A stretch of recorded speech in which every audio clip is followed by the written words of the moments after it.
मैं बचपन में भीख मांगने से मेरे जीवन की शुरुआत हुई।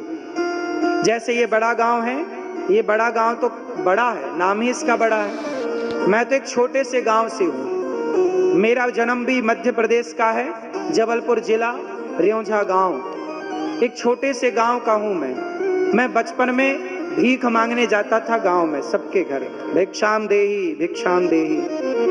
गांव के लोग मुझे, गांव की महिलाएं सूपे में सीधा लगा कर देती थी। आटा जरा सा, दाल जरा सी, चावल, थोड़ा आलू भी देती थी माताएं, थोड़ा नमक के ढेले भी हमें भीख में मिलते थे, और कोई हमें जरा कटोरी में घी भी दिया करता था। तो मैं बचपन में गांव में भीख मांगने जाता था। जब भीख मांग के आता था, जब वो आटा देता था माँ को, दाल देता था, तब हमारी माँ भोजन बनाती थी, और भोजन बनाए और फिर हम लोग उसका भोग लगाएं भगवान के मंदिर में, और फिर हम लोग खाते थे। मैं खुद भीख मांगने जाता था गांव में। मेरी शुरुआत तो यहाँ से, जब मैंने होश संभाला ना, तब मेरे कंधे में 3 झोला टांग देती थी माँ। 3 झोला मतलब एक आटा का, एक दाल का, एक चावल का। तीनों झोली में आटा चावल दाल मांग के गांव से ले आया करता था। माँ बनाया करती थी, खाया करता था। मेरे पास ना कपड़े, मेरी मौसी आती थी साल में एक बार, हफ्ते भर के लिए। तो मेरी मौसी, मेरा एक भाई है, मौसी का लड़का, वो शहर में रहता था। तो वो जीन्स शहर के लोग पहनते थे, हम गांव के थे, शुद्ध गांव के, तो जीन्स हमारे यहाँ नहीं था। तो मेरी मौसी जब आती थी तो वो कभी कभी भाई के कपड़े उतारे हुए जो वो रिजेक्ट कर देता था, तो वो ले आया करती थी। मैं उन कपड़ों को देखकर बहुत प्रसन्न होया करता था, और एक जोड़ी कपड़ा लाती थी तो 1 साल तक मौसी का इंतजार करता था कि मौसी आएगी तो कपड़े लाएगी। और वो भी कपड़े जब लाती थी तो मैं उनको बड़े शौक से, जब मैं कहीं जाता था तो उन कपड़ों को पहन के जाता था।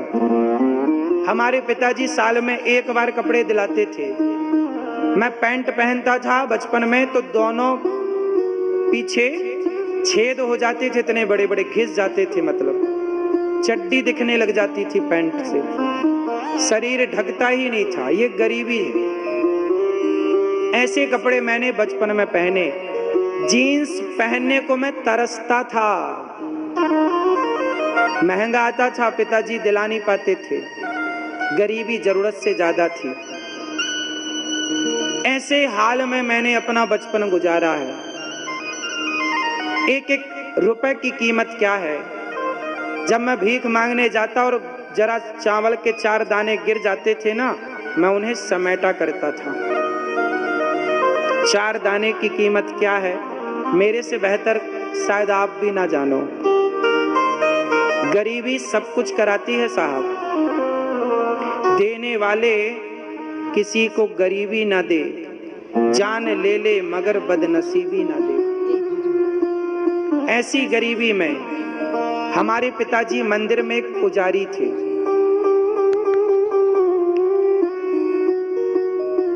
ठाकुरों का, वहां पे जमींदारों का, बड़े बड़े लोगों का मंदिर था। मंदिर बनाया तो उन्होंने पुजारी के रूप में हम लोगों को रखा। उन लोगों ने फिर हम लोगों से कहा पिताजी से कि ये मंदिर खाली करो। सावन का महीना था। पिताजी ने कहा कि अभी हमारा घर नहीं है, आप हमें बरसात तो रहने दो। उन लोगों ने सावन के महीने में घर का सारा सामान फेंक दिया। मुझे याद है, हम लोग सारा सामान उठाकर, उस समय गांव में हम लोग मंदिर के पुजारी थे, एक मंदिर की पूजा करते थे, राम जानकी मंदिर था। उस मंदिर के मालिक ने, क्योंकि गांव में अक्सर जो मंदिर होते थे ना, वो माल गुजारों के होते थे, जमींदारों के होते थे, तो वो हम लोगों को, मतलब पुजारियों को रखते। अब उनका कहना है कि मंदिर खाली करो। भाई मंदिर उनका था तो वो कभी भी खाली करा सकते थे, ये उनका अधिकार था। सही था कि उन्होंने मंदिर खाली कराया, लेकिन उस समय खाली कराया जब सावन था, पानी बरस रहा था। पिताजी ने कहा बारिश के बाद खाली कर देंगे, नहीं माने, सामान डेरा फेंक दिया। तब हमारी माँ और हम सब लोग, पिताजी हम सब, दूसरों के घर में जाके रात गुजारते थे। कैसे कैसे दिन गुजरते थे। हम तो छोटे थे, लेकिन उस समय हमारी माँ, हमारे पिताजी किस तरह की स्थितियों से गुजरे हैं हम लोग जानते हैं। घर नहीं था तब पिताजी ने माता के नाम से इंदिरा आवास योजना का पैसा देती थी सरकार, 20,000 रुपए। उसमें 5,000 घूस देनी पड़ती थी, जिसमें 15,000 रुपए मिलते थे। उस 15,000 रुपए में पिताजी ने घर बनवाया था। एक 18 बाई 20 का एक प्लॉट है, 18-20 का एक प्लॉट है। पिताजी ने पहले उससे ले रखा था, पर उसमें घर नहीं बना, तो 20,000 रुपए मिले, 15,000। उस 15,000 में घर बनाए और उसमें हम लोग रहे। आप आश्चर्य मानेंगे, उस घर में अभी भी हम लोग रहते हैं। घर वही है, पहले चिनाई मिट्टी की हुई और जैसे तैसे पिताजी ने बनाया, उसी को फिर उसी पे हम लोग अभी कोरोना काल में भी हम लोग उसी गांव में उसी घर पे रहे। अभी कोरोना काल में भी अभी भी हमारे बड़े भैया वहीं पर रहते हैं। ये वो घर है, आप टीवी पे देख सकते हैं। ये वो घर है, पहले एक ही छत थी कच्ची सी, फिर उसको बनाए। ये मंदिर जिसमें हम लोग पूजा करते थे। ये हमारा गांव है, जिस गांव में हम लोग, हमारा जन्म हुआ, हम पले बढ़े। ये हमारे गांव में एक तालाब है, जिस तालाब में हम लोग नहाते थे, और ये घर के ठीक सामने था। ये वही घर है जिस घर में हम लोग बचपन में रहे। बाद में इस घर को खाली, ये वो मंदिर है, आप देखिए टीवी पर, ये राम जानकी मंदिर है ना, हम इस मंदिर में रहा करते थे। तो अब तो हम लोग इस मंदिर में जाते हैं। ये मंदिर है, इस मंदिर में हम लोगों का बचपन गुजरा, यहीं रहे। पर जब थोड़ा बड़े हुए तो मंदिर के मालिक ने यहाँ से हम लोगों को निकाल बाहर किया। ये जो बाउंड्री है ना, ये जब मैं छोटा था तब मेरे सामने हुई थी। ये जो राम जानकी मंदिर लिखा है ना, उसमें ये मेरे सामने ही लिखा गया था। इस बात को अब 20 साल हो रहे हैं, 20 साल। अब तो ये मंदिर भी अलग तरीके से हो गया, हमारे टाइम पे अलग तरीके से था। ये मंदिर, ये वही दरवाजे हैं, ये वही मंदिर है जिसमें हम लोग पूजा करते थे। ये बातें हम केवल आपको इसलिए बता रहे हैं कि देखो गरीबी क्या होती है, मेरे से बेहतर कोई ना जानता होगा। जरूरतें क्या होती हैं, हमारी तो रोटी की भी जरूरतें पूरी नहीं थी, कपड़े की भी जरूरतें पूरी नहीं थी, मकान तो था ही नहीं। रोटी, कपड़ा, मकान कुछ भी नहीं था हमारे पास, जरूरतें पूरी नहीं हो पाई। लेकिन ये दास अनिरुद्ध ने भगवान की कृपा से पढ़ाई की और पढ़ करके 2006 में मैं पढ़ने वृंदावन आया और वृंदावन में पढ़ाई की और पढ़ने के बाद समाज की सेवा की। और जब मैं काम करने लगा, मैं पैसे कमाने लगा, तो मुझे पैसे जरूरत से ज्यादा मिलने लग गए। मुझे इतने पैसे मिलने लग गए कि मैं कपड़े भी पहनने लग गया, मैंने रोटी भी पेट भर खाना शुरू कर दिया और भगवान की कृपा से सब ठीक हुआ। फिर मुझे लगा कि अब तो पैसा मेरी जरूरत से ज्यादा आ रहा है। तो जब पैसा मेरी जरूरत से ज्यादा आया तो मैंने सोचा कि यदि पैसा मेरी जरूरत से ज्यादा है तो आओ अब उस पैसे को दीन दुखियों की सेवा में समर्पित करते हैं। तो जो फुटपाथ पर वृद्ध माताएं पड़ी मुझे मिलती, जो लोग जरूरतमंद मुझे फुटपाथ पर पड़े मिलते, मैं उनको उठा उठा कर लाता और मैं कहता कि मैं अपने लिए घर नहीं बनाऊंगा, इन वृद्ध माओं के लिए घर बनाऊंगा। और आज पूरा गौरी गोपाल 290 वृद्ध माताएं रहती हैं। आज भी आप वृंदावन घूम के आना, आज भी मेरे पास घर नहीं है, मैंने घर नहीं बनाया अपने लिए। आज भी मेरे पास कोई घर नहीं है। जो वृद्ध माताएं जहां रहती हैं, उन माओं की तरह एक कमरे में ये दास अनिरुद्ध भी रहता है। मैंने आज तक अपने लिए कोई बड़ा घर नहीं बनाया कि ये घर कोई कह सकता कि ये महाराज जी का घर है। घर नहीं बनाया, मैंने वृद्ध माओं के लिए घर बनाया। जो गौरी गोपाल वृद्धाश्रम है वो वृद्ध माओं का घर है और 290 माएँ रहती हैं। मैं पैसा कमाता हूँ साहब, लेकिन मेरी जरूरतें को पूरी होने के बाद भी जब विधाता ने दिया तो मैंने उस पैसे से सिगरेट नहीं पी, मैंने उस पैसे से बड़ी बड़ी गाड़ियां लेके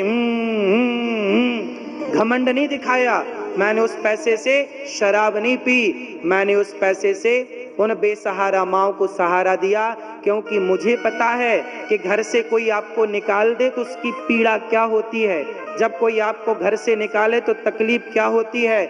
मैं जानता हूँ उन माँओं की पीड़ा, जिन माँओं के अपने बेटे उनको घर से निकाल देते हैं, उन माँओं की पीड़ा शायद आप कभी जान भी ना पाओ। मुझे घर से निकाला गया था गांव के कुछ लोगों के द्वारा, मैं जानता हूँ कि घर से निकाल देने की पीड़ा क्या है। शायद भगवान ने मेरे जीवन में जो इतना संकट, इतना कष्ट, इतना दुख भेजा था ना, शायद वो मेरी पढ़ाई थी कि बेटा पहले तू सब जान ले कि कष्ट क्या होता है, गरीबी क्या होता है, तकलीफ क्या होती है। जब तक आप तकलीफ नहीं जानते ना, तब तक तकलीफ समझते नहीं। इसलिए मैं जानता हूं कि बेसहारा माँओं का दर्द क्या है। इसलिए गौरी गोपाल आश्रम में मैं समय निकाल कर, इतना व्यस्त होने पर भी समय निकाल कर, मैं उन सभी माँओं के पांव दबा करके अपने पुत्र धर्म का पालन करता हूं। कैसे कमाता हूं साहब? चोरी नहीं करता। देखो ना, 3 घंटे ददरुआ धाम में कथा सुनाता हूँ और वहां से भाग के यहाँ आता हूँ, 3 घंटे आपके बीच में कथा सुनाता हूँ, ओवर टाइम काम कर रहा हूँ। किसके लिए? तुम्हारे परिवार में 4 लोग हैं ना, तुम उसके लिए करते हो। हमारी वृद्ध माएँ हैं, हम उनके लिए कमाते हैं, कमाना पड़ेगा। नहीं कमाए तो गौरी गोपाल में चूल्हा कैसे जलेगा? तुमसे कहते हैं थोड़ा थोड़ा सहयोग करो, कुछ लोग करते हैं, कुछ लोग हंसते हैं कि देखो भिखमंगा मांग रहा है भीख। क्या करें साहब, मांगना पड़ता है। कोई अपने लिए थोड़ी मांग रहे हैं, हमारे अपने लिए तो हमारी अपनी जरूरतें कुछ है ही नहीं, इच्छाएं भी नहीं है। अब हमारी कोई इच्छा नहीं है। बताओ हमें क्या बनना है? जो बनना था बिहारी जी ने बना दिया। हम तो भिख मंगे थे, भीख मांगते थे गांव में, हमें तो बिहारी जी ने जो बना दिया वो हमारी औकात से करोड़ों गुना ज्यादा है। अब क्या इच्छा है? कोई कामना नहीं, मेरी कोई इच्छा नहीं है। इच्छा केवल इतनी है कि गौरी गोपाल आश्रम में जो माएँ हैं ना, उनको समय पर रोटी मिलती रहे, समय पर दवाई मिलती रहे और उनकी सब प्रकार से व्यवस्थाएं बनी रहें। गौरी गोपाल गुरुकुल में सोचिए, वृद्ध माँओं की सेवा के बाद भी मुझे लगा कि मेरे पास माँओं की सेवा के बाद भी कुछ और काम हो सकता है। तो मैंने गौरी गोपाल गुरुकुल में 150 बच्चे रखे। उन बच्चों को आज गौरी गोपाल गुरुकुल में ये दास अनिरुद्ध आप लोगों से भीख मांग मांग करके उन बच्चों को, उनको कपड़ा पहनाना, पुस्तक, कॉपी, किताब, पेन, रहना, खाना, उन बच्चों को 150 बच्चे गौरी गोपाल गुरुकुल में पढ़ते हैं, उन सबको पढ़ाता लिखाता हूँ। मुझे लगता है यार मरूंगा ना, कुछ लेके ना जाऊंगा। आओ, जब तक हूँ जीते जी, मेरे मेहनत करने से कोई बच्चा पढ़ पा रहा है, किसी माँ को सहारा मिल रहा है, किसी को पेट भर रोटी मिल रही है, तो आओ मेहनत करते हैं। आओ मेहनत करके किसी की सेवा करते हैं। अपने लिए तो पक्षी भी जीता है, अपनों का पेट तो कुत्ता बिल्ली भी भरते हैं। आओ समाज की सेवा करते हैं। गौरी गोपाल आश्रम में सवेरा होता ही हजारों साधु भोजन करते हैं। मैंने एक संकल्प लिया मन में, जब मैं भीख मांगता था ना अपने गांव में, तो याद रखना, जब मैं भीख मांगने जाता ना, तो मैं महीने में 2 बार भीख मांगता था, अमावस और पूर्णिमा। तो 2 महीने में, 1 महीने में 2 बार मांगता, तो 1 बार मांगने जाता तो 15 दिन का राशन मुझे मिल जाता गांव के लोगों से। हम लोग 4 लोग थे, हमारी एक बहन, हमारी 2 बहनें हैं। एक बहन बचपन में भगवान के घर चली गई, उसको टिटनेस हो गया था, पिताजी के पास पैसे नहीं थे, दवाई करा नहीं पाए, भगवान के घर चली गई। एक बहन हमारी सबसे बड़ी है, एक भाई है हमारा बड़ा, और एक ये दास सबसे छोटा, और माता पिता।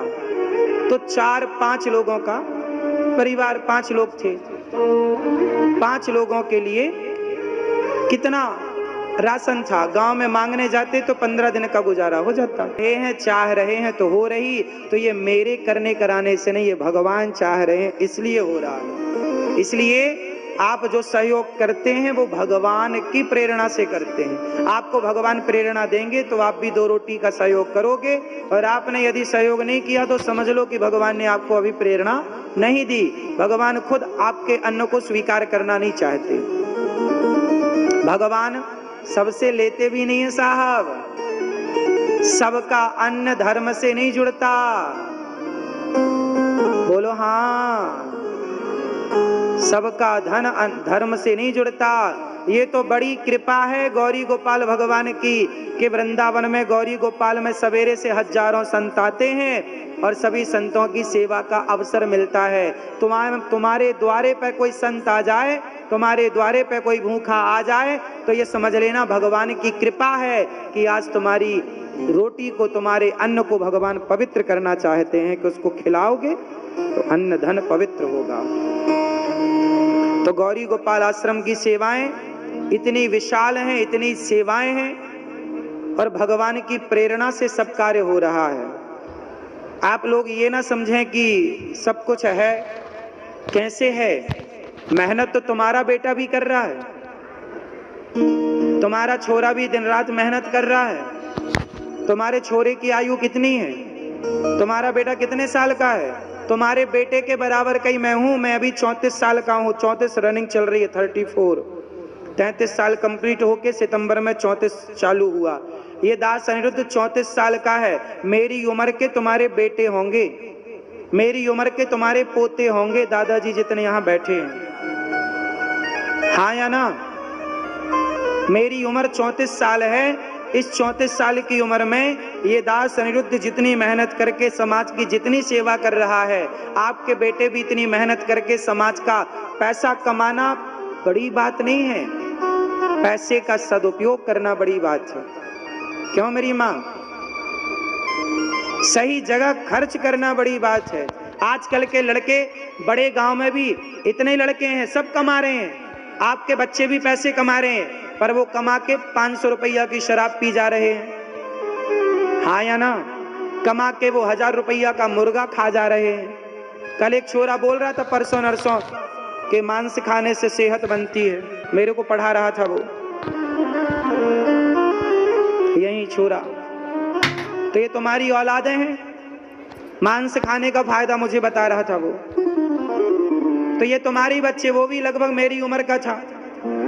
तो एक वो बच्चे हैं जो मेरी उम्र के तुम्हारे मांसाहार कर रहे हैं, एक वो हैं जो शराब पी रहे हैं, और एक बच्चा मैं भी हूं। मैं भी तो अपनी माँ का बेटा हूं, अपने पिता का पुत्र हूं। तो मैं भी तो एक बच्चा हूं, मेरी भी तो अपनी इच्छाएं हैं। मैं भी तो गाड़ी खरीद सकता हूं और यूं यूं चला सकता हूं। बताइए, नर सेवा नारायण सेवा है या नहीं? जोर से नहीं बोला जा रहा है, बोलो।